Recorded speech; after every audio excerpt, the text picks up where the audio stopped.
I'm Walt Dickinson, keeper of the Funk and head of brewing operations at Wicked Weed. My brother and I kind of run the brewing program over here, but these are kind of what I pay attention to the most these days are our barrels and our barrel program.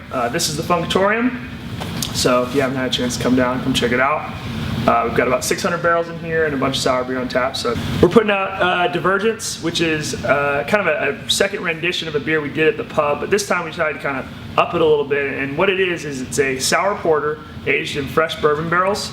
We take a beer very similar to our Infidel porter, kind of strip it down a little bit, add our bacteria, sour it in the barrels for about 6 to 8 months. Then that gets blended back onto fresh coffee. Now, the coffee movement is really beautiful. It's kind of blossoming the same way spirits are and the way craft beer is. Mountain Air Roasters, Marshall, who's I think one of the smartest guys I've ever met, is doing just great work there. I love his coffee.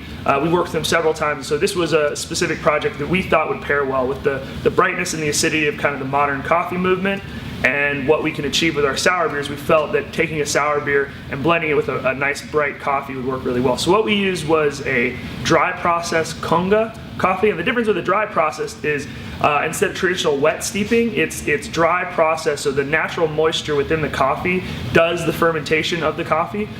In that, you get a much more rustic, kind of rougher edge to it. It still has all those really great kind of funky strawberry and berry notes, but there is more of a barnyardy, rustic edge to the coffee, which we think blends really well with the Brett and the bacteria that we're using in the beer. Really cool beers. They're part of our Royal Cache series, which is just kind of our it's a place for Luke and I to have creative new ideas. It's out this next month, and really proud of both of them. I hope you guys can get a hold of the bottle. There's not a lot of them, but they will be around the state, and yeah, so happy holidays and cheers.